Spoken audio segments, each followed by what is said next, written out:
Kaixo ikusentzule eta ongi etorri egunez egun programara. Gaur kontan Javier Mangado daukagu gurekin eta lan aski interesgarria egin du entzierroaren inguruan. Kaixo Javier, zer moduz? Egunon, zer moduzuek? Ongi. Konta iguzu Javier, nolatan sartu zara halako saltsa handian, ze entzierroak Nafarroan badu berea, ezta? Bai, baina egia esan sartu naiz bakarrik zera Iruñeko entzierroan. Bakarrik hori, eta nahiko saltza da ere bai, egia da.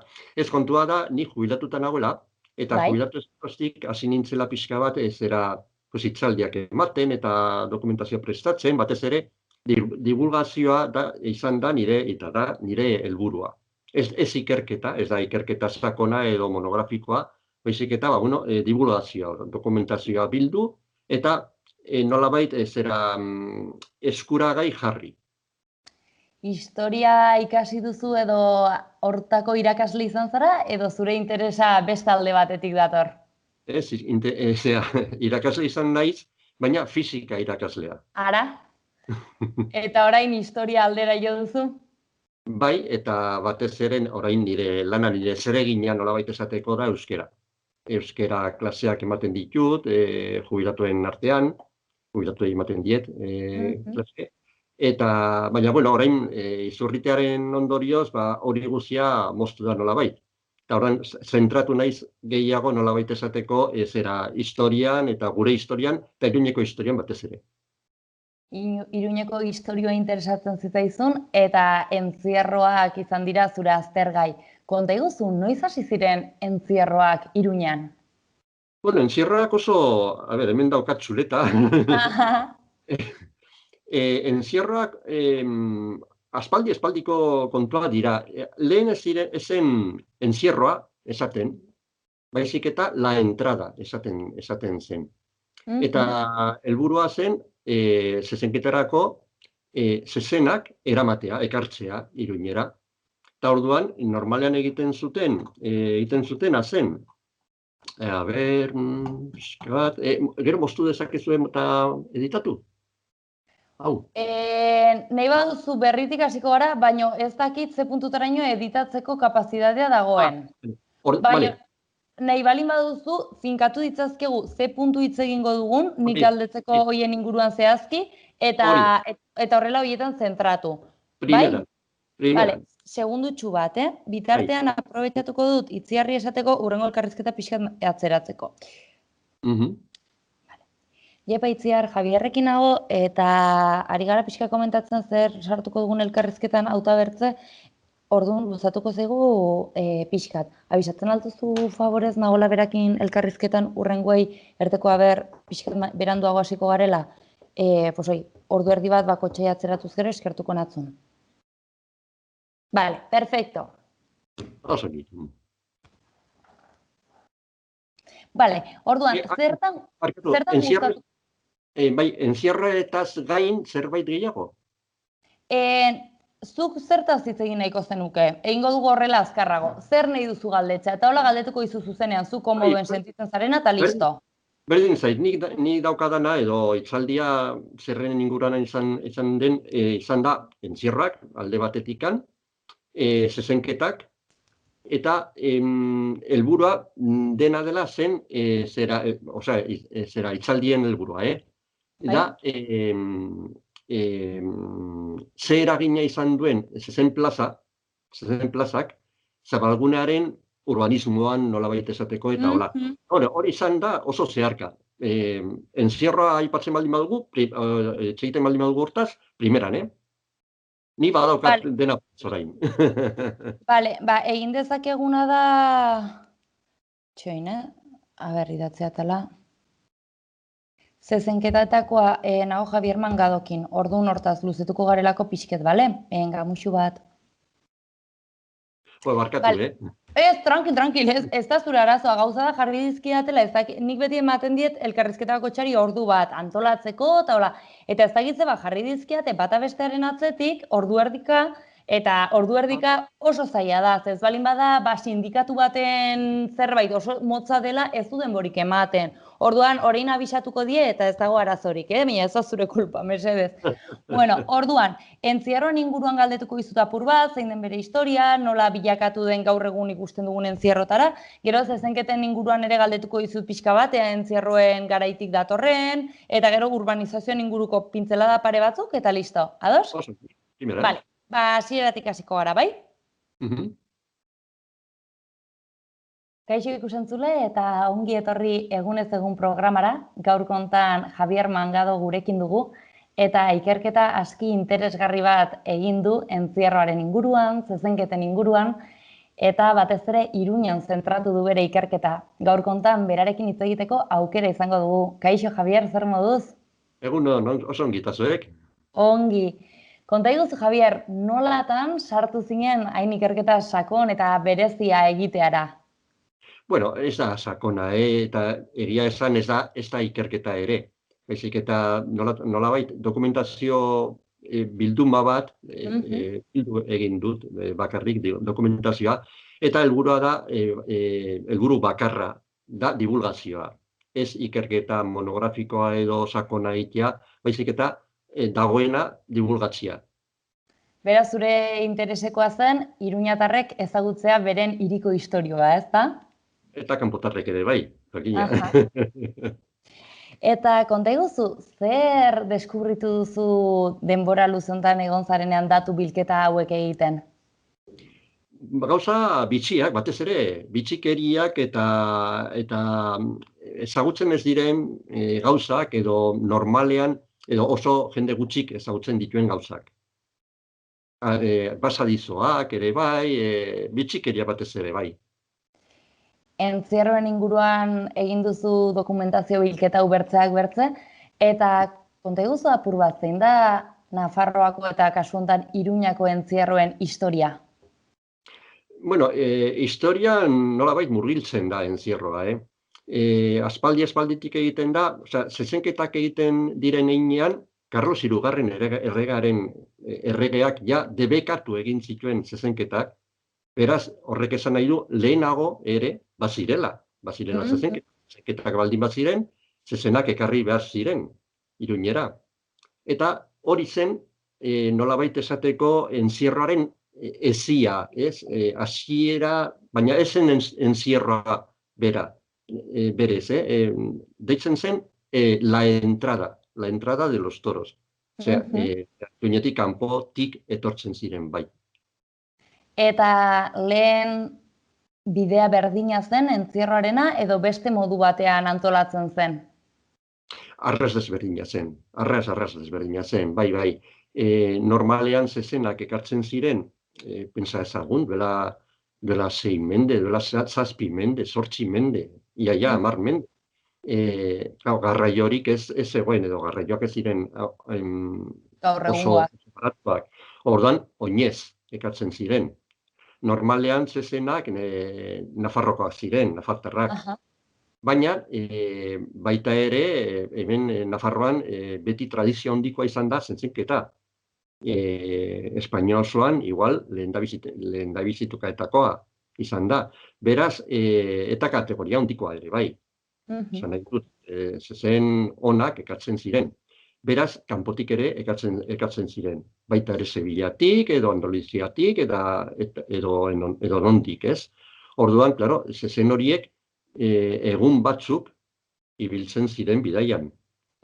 Eta azkeneko etapaz, EPK egiten ziren jardunaldi batzuetan. Eta azkeneko jardunaldiaren amaieran bukatzen zen Iruñerrian. Iruñerriko batez ere hegoaldean. Eta orduan, noiz egiten zuen azken aurreko gaua, zezenek eta zaindariek eta denek, pues getzen, adibidez, edo inguruko herrietan, getze, Salinas, gaur egun Salinas dena, eta azkenean Elsario. Elsario Larrean han ematen zuten azkeneko gaua. Hori egokitu zen nahiko berandu, 15garren, 16garren mendean egokitu zen larre hura zezenak hartzeko. Larre hori amankomunikoa zen, orduan zera urtean barna erabiltzen zen, bazka, ganaduak, bazka egiteko ez. Baina maiatzatik zera ustaila bukatuta arte, zera erreserbatzen zen bakarrik zezenak izatekoan. Ekarritako zezenak izateko. Eta orduan, handik hasten zen nolabait la entrada egiten. Eta la entrada hori, pentsa ezagun gaur egun Elsario, Unibertsitate Publikoa dagoen inguruar ura da, ez? Oinez sartzen ziren berriz zezenak. Orduan, bidea zein zen, bidea zen, pentsa ezagun, garai hartan, zezen plazarik ez egoen Iruñan, zezen plaza finkorik, Bai, zezenketak egiten ziren Gazteluko plazan. Han, esi bat, montatzen zen, estafeta txapitela. Kaletik ezera San Nikolas eskaileretan dagoen toki hartarainoa egiten zen esi bat, ez borobila, karratua zen. Garai hartan, kioskoa bazegoen Gaztelu plazan? Nola, barkatu? Kioskoa zegoen garai hartan Gaztelu plazan? Ez zegoen. Orduan, Gazteluko plazan zen, bere izenak esaten duen bezala, Plaza de Armas del Castillo. Eta beste aldean, estafeta aldean, bazegoen el Castillo, Gaztelua, Luis Elutinen erregearen zera Gaztelua. Orduan, aurrealde hori zen la Plaza de Armas, eta hortik datorri izena, Gazteluko plaza, gaurko izena. Eta araño, ekarri behar ziren zezenak Elsariotik. Sariotik, ara. Orduan, Zaragozako etorbidetik goiti, lehen garai hartan zen errepidea, edo bide erreala, erretz bidea, eta handik igotzen ziren, gero, zera gurutze beltza dagoen tokian, eta zegoen tokian, hor biurgune, hau da, ezera gaur Plaza de los Fueros, han egiten zuten biurgune bat ezkerrera, eta orduan, Ciudadelatik Gaztelu Gibela, edo Vuelta al Castillo, tik, eguzia ziren, glaziz horiek, ziren larreak ere bai. Bueno, larre batzutan erabilia, beste batzutan sasien artean, eta hola ziren, baina handik joaten ziren, gaurko Donibane auzoraino, San Roque, garai hartan deitzen zena, San Roque Larraineraino. Han, azkeneko gaua emateko. San Roque Larre hura dago orain jauregi, justizia jauregia dagoen tokia. Ados. Eta han egiten zuten, han ematen zuten azkeneko gaua, eta biharramunean goizaldian, egiten zuten beste ibialditxo bat, handik Larraina aldapatik beiti, portal berriraino, eta handik goiti, kurtidores, gaur egun kurtidores esaten den aldapa, beitik berriz, kurtidores aldapatik, eta gero, Erretxapeako zubiraino, eta goiti, gaur eguneko bidetik. Hau da, Santo Domingo, kortatxoak, gaur egun dagoen kortatxoa ez egoen. Orduan, Erretxapeako portaletik sartzen ziren Iruñan, eta zezen plaza zegoen, Gazteluko plazan. Gaurko bidetik biltzen ziren, baina estafetatik joan ordez, txapitelatik sartzen ziren. Sartzen ziren, zezen plazaraino. Eta garai hartan gaur egungo ospea zeukan entzierroak eta zezenketak? Ez, hori zen, mentalitatea zen arras diferentea. Hori zen, zezenak eramatea. besterik gabe. Eta jendea etzen aurrean jartzen? Bai, hori da kontua. Jendea, batez ere mutilak eta hola, hasten ziren zezenekin jolasten eta korrika egiten, aldamenean, atzean, aurrean, hola, zirikatzen nola baita, ez? Jolasteko, jolas moduan. Orduan, klaro, hori joan zen, poliki, gora joan zen, gero eta jende gehiago biltzen zen, eta orduan, momentu batean, ja, zera udalak, debekatu egin zuen jendea sartzia, debekatu. Orduan, enzierroa, debekatuta, egon zen, nolabait esatekoa, ez zen el encierro, zen la entrada, debekatuta zegoen. Hala ere, bueno, zera arau hori, gainetik eta albotik eta azpitik jendea saltatzen zuen, salto egiten zuen, eta orduan, bueno, nolabait, moldatzen ziren gauzak.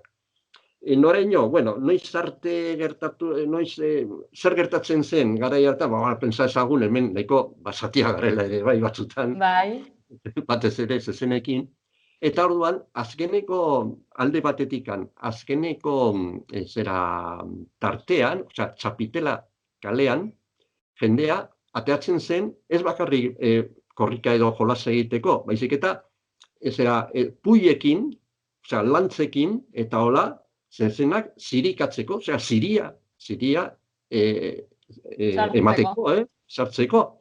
Baina ez edo nolako ziria, ganadua eramateko erabiltzen zen ziri, baizik eta benetako lantzak.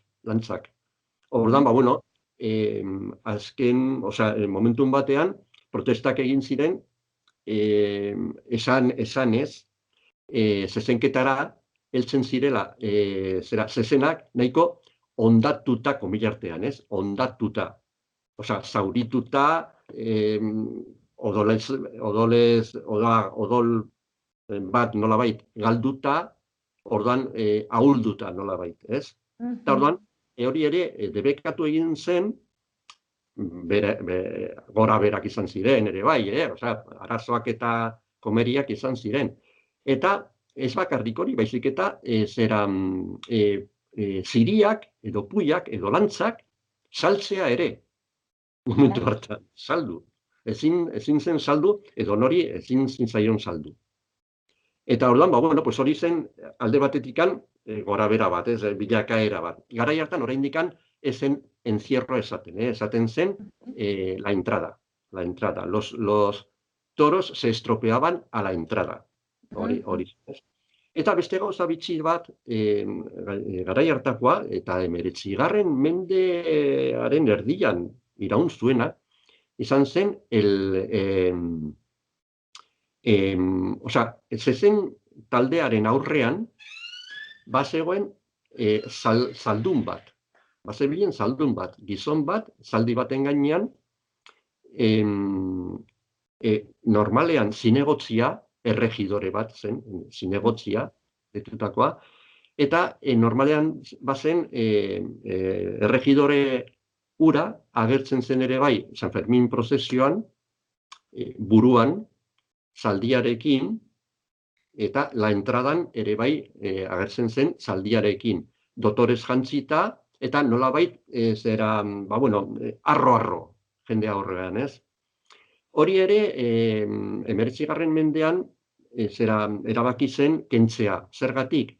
Pues nolabait arriskutsua zelakoan, eta ez dakiz, eta gora eta bera, eta izan ziren ere bai, izunak eta komeriak, zinegotziak ez zuen hori utzi nahi. Orduan, sartzen zen ere bai, eta orduan izan ziren komeriak.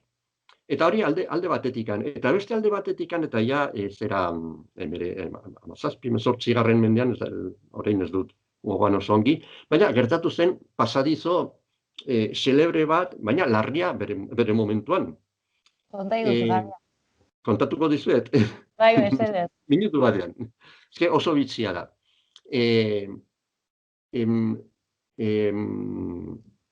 Urte batean, Sevillan, lidiatu ziren, zezenketan, lidiatu ziren karrikiri, zezen Nafarra.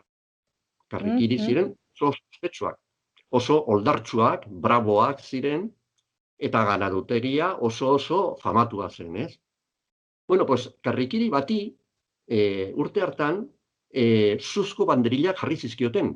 Zuzko banderilak jartzen ziren oldartu egiten ez ziren zezenei. Osea, braboak ez ziren zezenei. Braboak, ez? Ordan pisteko nolabait, zutan jartzeko nolabait, izututzeko, eta zera ibiltzeko, ez? Agresiboago edo portatzeko, ez da? Hori da, ez? Eta orduan, hemen jakin da, jendeak esan zuen, baina nola? Osea, karrikiri bati zuzko banderila jarri, hori zen irain bat, osea, garandutegirako zen, osea, okerrena, zuzko banderilak bere zezen bati jartzea. Eta jendeak oso maitatua zuen karrikiri ganadutegia, oso famatu zelako, eta zezen onak zirelako, ez? Eta orduan, nola hori iraina, baina sekulako iraintzat hartu zen, ofensa ikaragarria.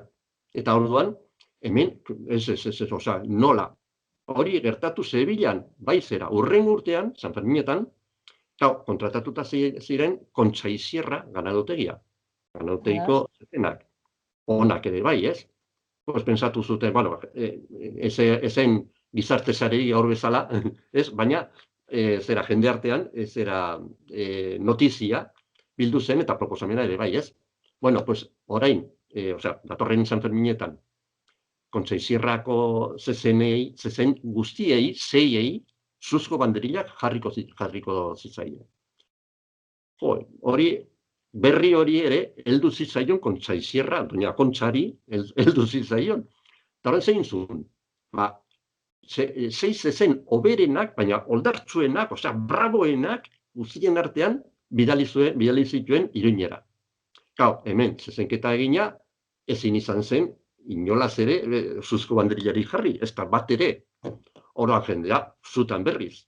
Osea, mendekoa utzi zen hurrengo urterako. Eta hurrengo urterako, pensatu zutena, izan zen, Gaztelo Goibelean, la entradan, Buelta al Castillon, ez horretan jendea, mutila batez ere, ez? Agertzea, eta, osea, nola hurrengoan ere bai, zenak oso oldartzuak, oso braboak izango ziren, pues bueno, agertzean eta enboskada, nola baiteko enboskada, zea montatzea, ez? Eta, hola egin zuten, orduan, sarreran, sariotik zetoztenean,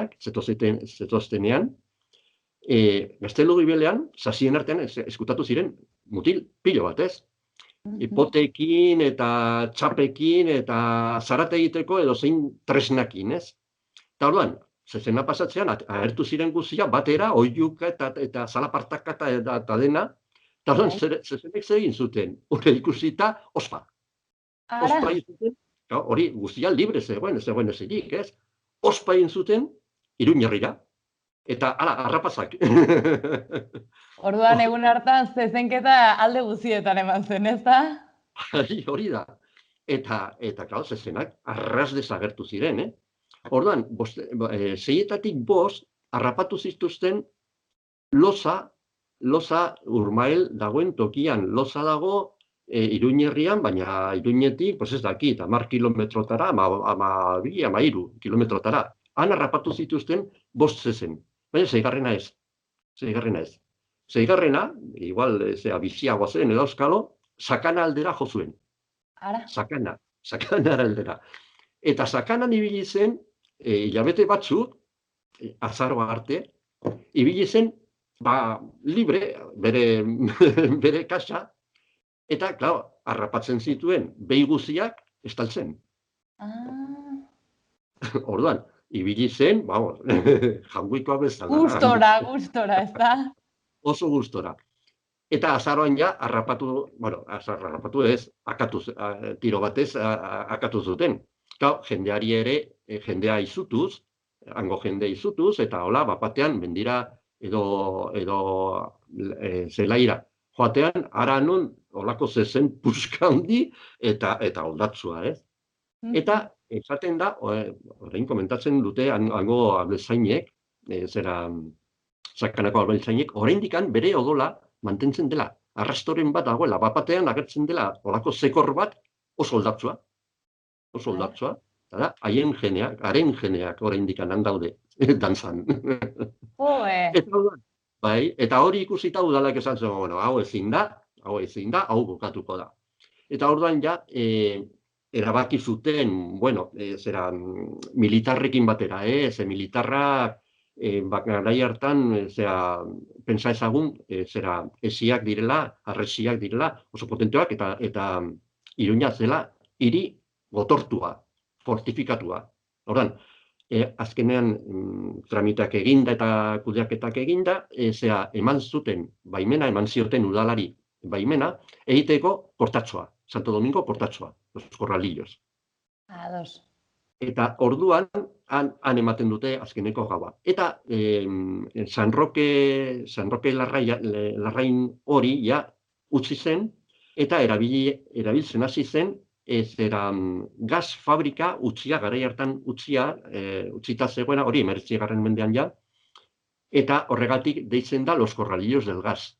Errotxapeako kortatxoak, bueno, kortak, los corralillos del gas, bertan, gaz fabrika bat zegoelako, eta aprobetxatu zuten, han zezenak sartzeko. Eta orduan ja, ez ziren ekartzen, oinez.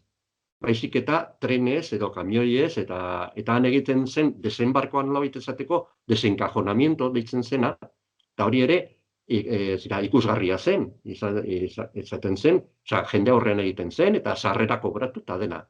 Ni goratzen dut, txikian nintzenean, ni 52koa naiz. Eta txikian nintzenean, 50. hamarkadan, nire aitak eramaten gintuen, anaia eta biok, zezenak ikustera, desenkajonamiento ikustera, ara. Eta ez gero, zirroa normala, bueno, gaur egun bezalakoa da. Orduan garai hortan, hasi zirenean ja errotxapean antolatzen zezenak usteko xoko hori, hortik aurrera entzierroa gaur ezagutzen dugun bezalakoa izan zen? Bai, eta entzierrilloa. Aurreko gauean, entzierrilloa, errotxapeako portatik, Santo Domingo portara. Gaur egun egiten den bezala. Entzierrilloa zen garai hartan, bueno, pues, besterik gabe, zezenak eramatea, oinez eramatea. Gaur egun, ja, beste espektakulo bat da, ez? Sarrera badaude, eta gonbidapenak, eta historiak, baina garai hartan igoratzen dut, iristen zinen, igual, jakin gabe, ez?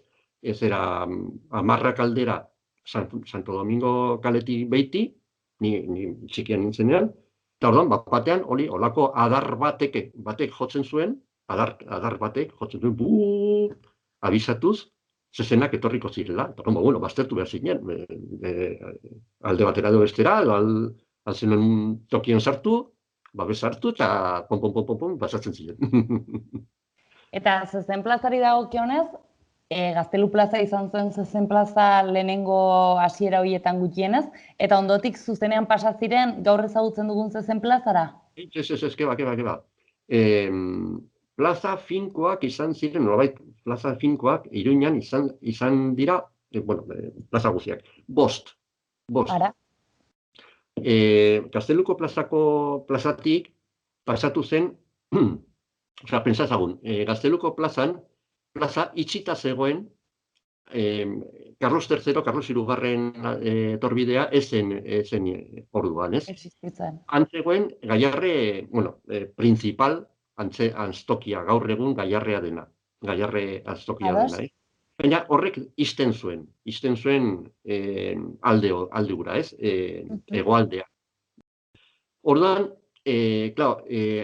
momentu hartan ere bai, garai hartan, arresiak ja bota ziren zabalgunea egiteko, eta hortik dator eragina, ez? Zabalguneko eragina, ez? Orduan erabaki zen, alde batetik antzerkia kendu, hori baino lehen. Antzerkiaren atzealdean aprobetxatu zen, orduan, zezen plaza finko bat egiteko. Ados. Hori izan zen, 2. zezen plaza. Baina zer gertatu zen, alde batetik zabalgunearen beharra, alde batetik. Eta beste alde batetik, zezen plaza hura oso gaizki eraikita omen zen, oso gaizki, hasieratik akatsak ikusi zituzten. Eta orduan, ankerra zegoen. Orduan, erabaki zuten, momentun batean, botatzea. eraistea, kentzea dik, ez?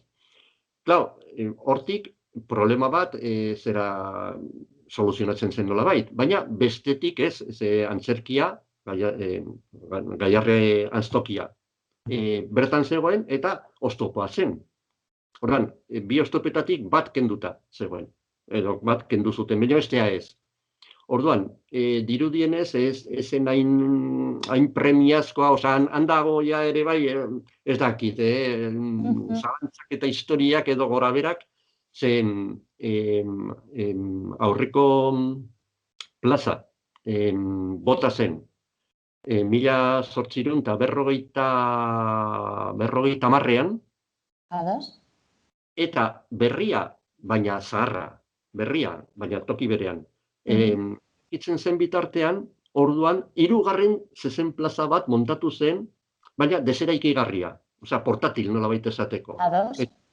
Binkulo plazan, gaur egun, korreos dagoen posta, bulegoak dagoen tokian, Sarasate pasekutik oso gertu, ez dakit, Iruñekoak ez zaretenok igual... Bai, baina korte ingles inguru hortan, eta bai, kokatzen dugu nik uste ongi. Bai, plaza del Vinculo, eta plaza hortan montatu zen zezen plaza bat. Asko zere txikiagoa. Bai, txikiagoa. Bueno, bai, osa pasaldi del paso, ora. Kontua da, claro, lanak, eraikitzen lanak, luzatu zirela bi urte. Ordan, 51an eta 1851an eta 52an, han egin ziren zezenketak, San Ferminetako zezenketak. Baina, enzierroa zer? Problema, arazoa, nondik?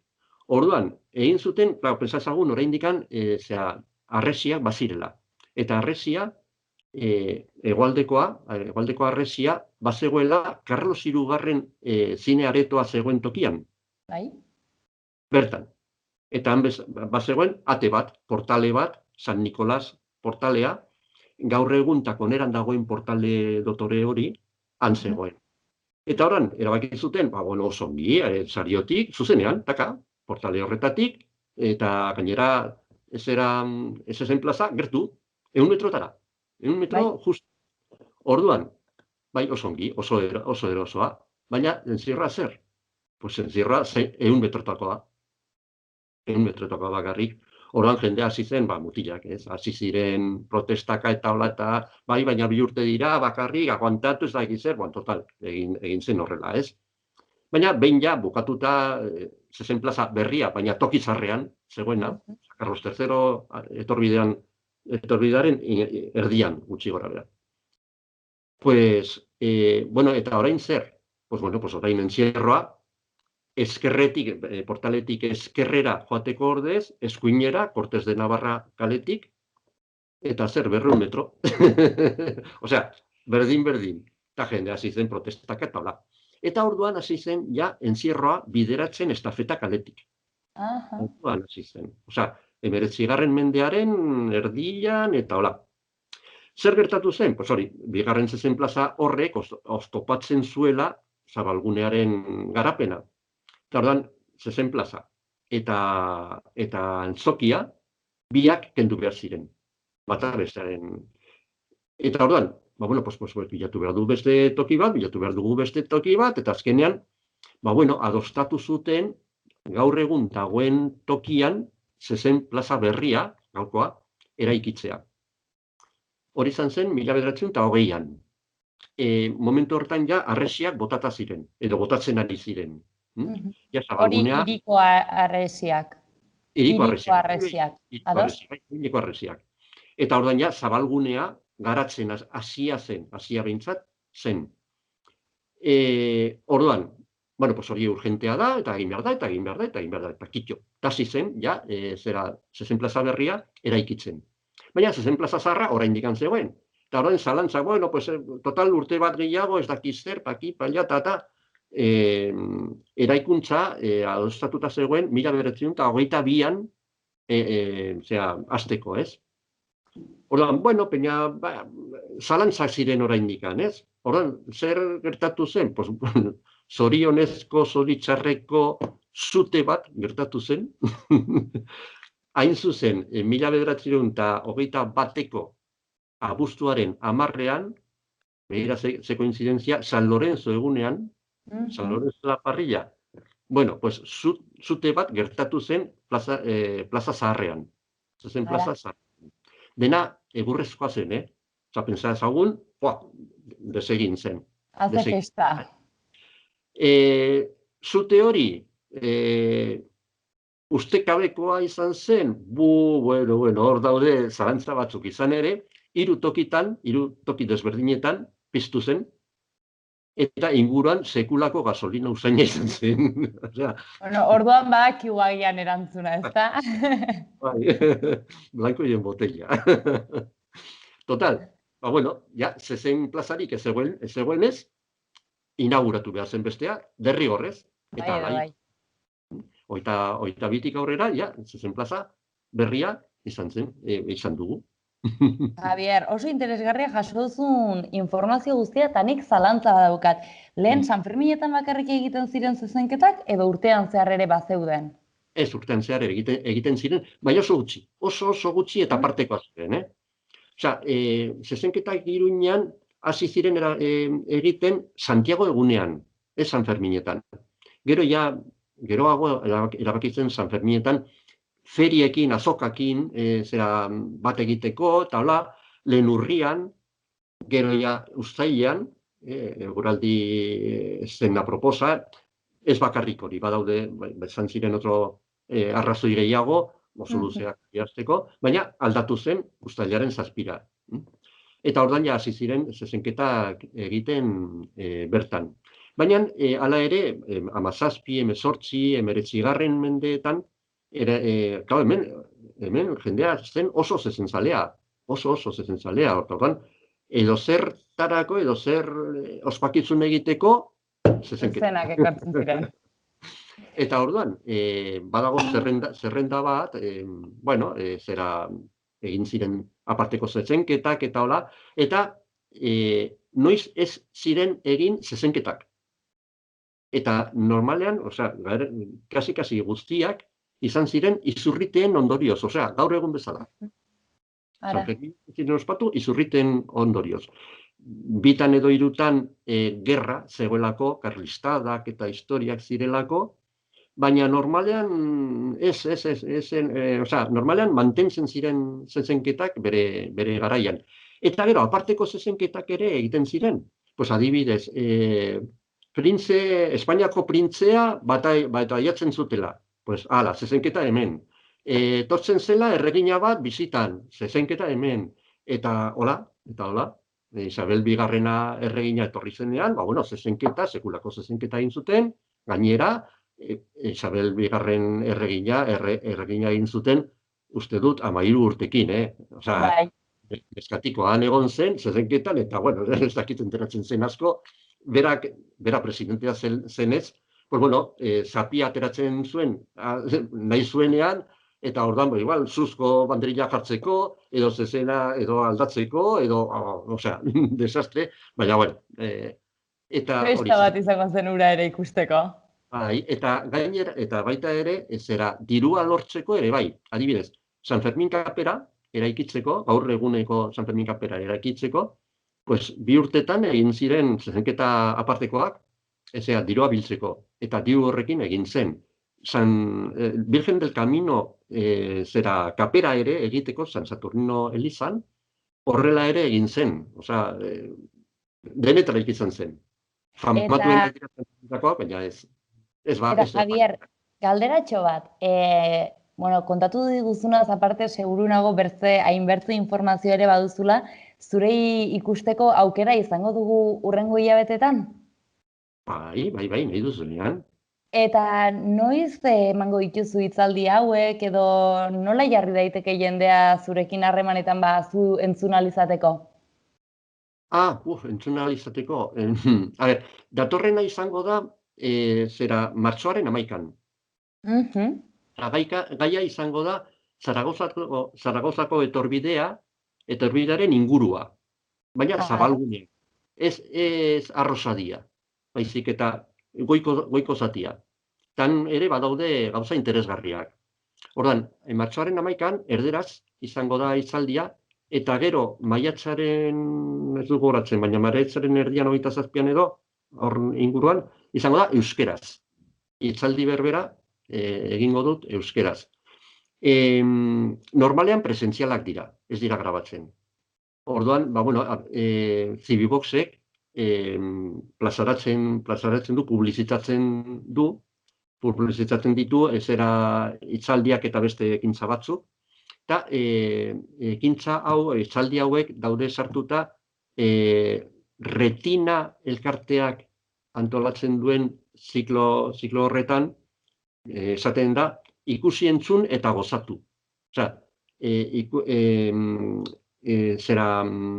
edo ikusmenaz, edo entzumenaz murriztuta daudenek ere bai, egoteko. Gustatu dezaten, ez da? Bai, egokituak izaten dira. Eta normalean hori presentzialak dira. Orain, apartekoak dira, izurritearen ondorioz. Orduan, urrengoa, erderaz, izango dena, nik pentsatzen dut ere bai grabatuko dela, baina igual maiatzarako igual egoera hobetzen da pixkat, eta igual zera izango zen zera presentziala, ez dakit. Dela, aurreko urteetan, gai batzuk egin dituko, Osea, Media Luna, adibidez, Iruñeko Institutoan, San Ignacio kalea, Sarasate pasalekua, eta ez dakit bateren bat astuta daukat, baina bai, badaude. Ordan, zera edo presentziala, edo bestela nire mailen bidez, nik bidal dezaket aurkezpena.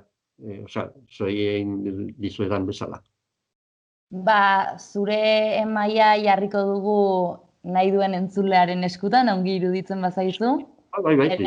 Xaloarekin harremanetan jarri interesa duzuenek, eta bidaliko dizuegu gure Javier Mangadoren posta elektronikoa. Hori da. Eta honekin agurtzeko ordua ere iritsi zaigu, Javier, plazerra izan da zurekin hitz egitea. Plazerra niretzate bai, eta nahi baduzu beste gai batekin, berdin. Gustora hartuko zaitugu, ze uste dut asko daukazula kontatzeko eta gu entzuteko gogotsu gaude. Beraz, seguru gaude laizter edukiko zaitugula gure artean. Ados? Bai, plazerra izan da niretzat, Bertze bat arte, Javier, mil esker. Agur. Aio.